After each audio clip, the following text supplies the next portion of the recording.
हरे कृष्णा। आपका प्रश्न है कि जब सारे यज्ञों के भोक्ता भगवान हैं तो फिर वो किसी भी अन्य देवी देवता के पूजन के लिए मना क्यों नहीं कर देते हैं।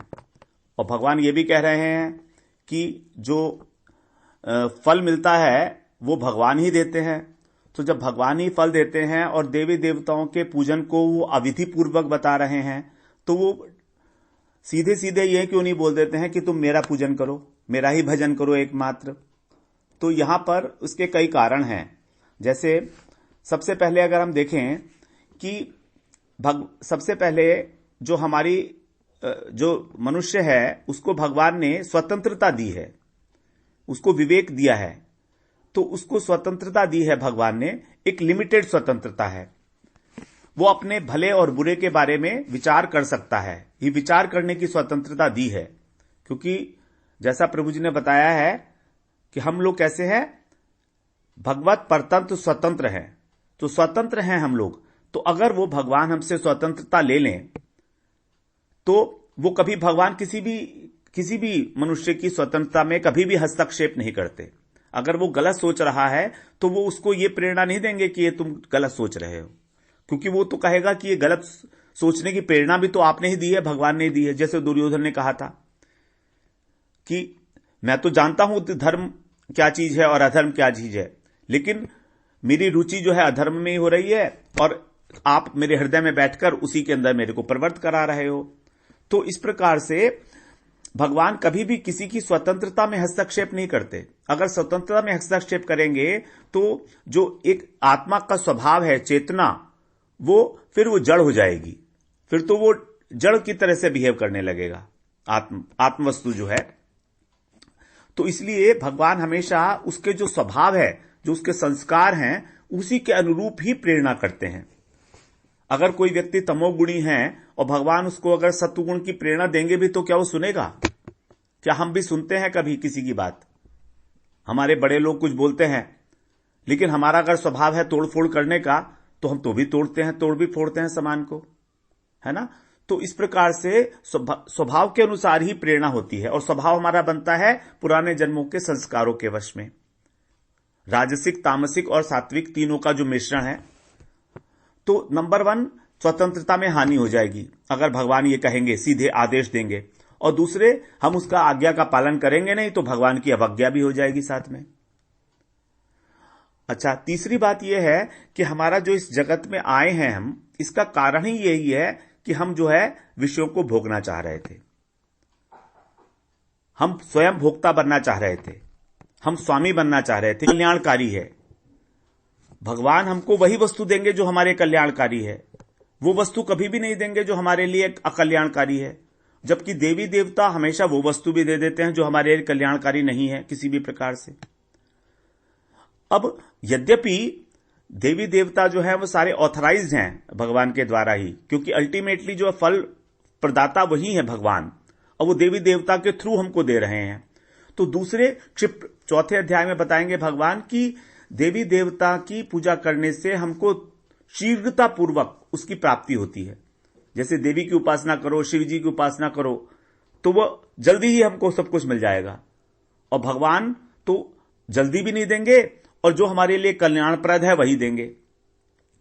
अब जब हम बार बार देवी की उपासना करके या शिव की उपासना करके विषय को प्राप्त करेंगे तो धीरे धीरे क्या होगा, धीरे धीरे हमारा मन जो है वो भर जाएगा। हमको जब हर चीज मिलने लगी धीरे धीरे तो हम कहेंगे अरे बस बहुत हो गया। तो हो सकता है एक दिन हमारे मन में विरक्ति आ जाए।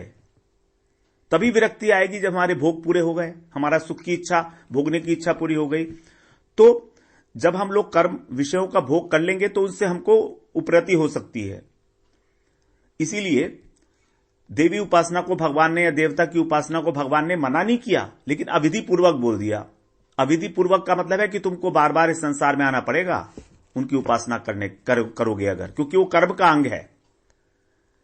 अंत 7वें अध्याय में और चीज भगवान बताएंगे ये बात कि देवताओं को पूजा करने वाले देवताओं को प्राप्त होते हैं, और मेरे को पूजा करने वाले, मेरा भक्त जो है वो चाहे जैसे भी भजे वो भगवान को ही प्राप्त होता है।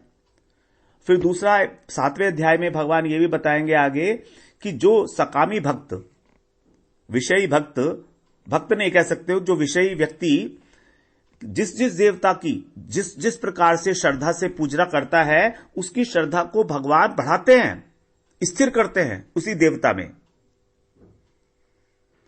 उसकी कभी भी श्रद्धा को भगवान ठेस नहीं पहुंचाएंगे। अब उसकी श्रद्धा तभी बढ़ेगी जब वो देवता उसको कुछ दे देंगे, भोग का सामान, तो उसकी श्रद्धा बढ़ेगी। तो धीरे धीरे धीरे धीरे उसकी श्रद्धा बढ़ते बढ़ते एक दिन उसको जब भोगों से विरक्ति हो जाएगी, तो वही श्रद्धा उसकी जो लौकिक श्रद्धा थी परमार्थिक श्रद्धा में बदल जाएगी साधु संग के द्वारा। ये सब धीरे धीरे होगा। तो अगर एक बार परमार्थिक श्रद्धा हो गई, क्योंकि उसकी कम से कम शास्त्रों में श्रद्धा तो हो गई ना, शास्त्रों में श्रद्धा होना ही बहुत बड़ी बात है, तो ये लौकिक श्रद्धा ही परमार्थिक श्रद्धा में बदल जाएगी। इसीलिए भगवान उसके अंदर कभी भी उसकी श्रद्धा को विचलित नहीं करते। 7वें अध्याय का 20वां, 21वां, 22वां श्लोक यही है, और 23वां भी, कि जिस जिस नियम को वो धारण करके देवी देवताओं की पूजा करता है, कारण उसका भगवान ने बता दिया कि कामनाओं के कारण जिसका ज्ञान हरा जा चुका है, वही व्यक्ति देवी देवताओं की पूजा करता है अपनी कामनाओं को पूरा करने के लिए। तो इसलिए भगवान कभी भी जो है इंटरफियर नहीं करते हैं उसकी बात के अंदर, उसकी बात वही की वहीं रखते हैं। वो जैसी है, जैसी उसकी श्रद्धा है, वो वैसा ही रखते हैं उसकी श्रद्धा को। तो इस प्रकार से हम लोग समझ सकते हैं कि डायरेक्ट भगवान ने यह आदेश नहीं दिया कि तुम मेरी ही पूजा करो, क्योंकि कोई पूजा करेगा भी नहीं उनकी वास्तव में, यही है बात। तो इसलिए 2-3 कारणों के कारण भगवान ने कभी भी डायरेक्ट ना कह के यही कहा है, हर बार इनडायरेक्ट कहा है, इनडायरेक्ट रूप में, कि एक तो अविधि पूर्वक है उनकी पूजा, एक आपको बार बार जन्म मृत्यु का चक्कर काटना पड़ेगा, और वो वही लोग हैं जिनका ज्ञान जो है कामनाओं के द्वारा हरण कर लिया गया है। और फिर साथ में यह भी बताया कि जो कर्म फल प्रदाता है वो मैं ही हूं, तो तुम लोगों को समझ जाना चाहिए कि अल्टीमेटली मेरे ही पूजन करो। तो ये सारी बातें हमको उस व्यक्ति को तभी समझ में आने होंगी जब उसको संसार से थोड़ी थोड़ी सी विरक्ति हो जाएगी। लौकिक श्रद्धा जब परमार्थिक श्रद्धा में साधु संग से परिवर्तित होने लगेगी, तभी उसको ये बात भगवान की समझ में आएंगी। हरे कृष्णा।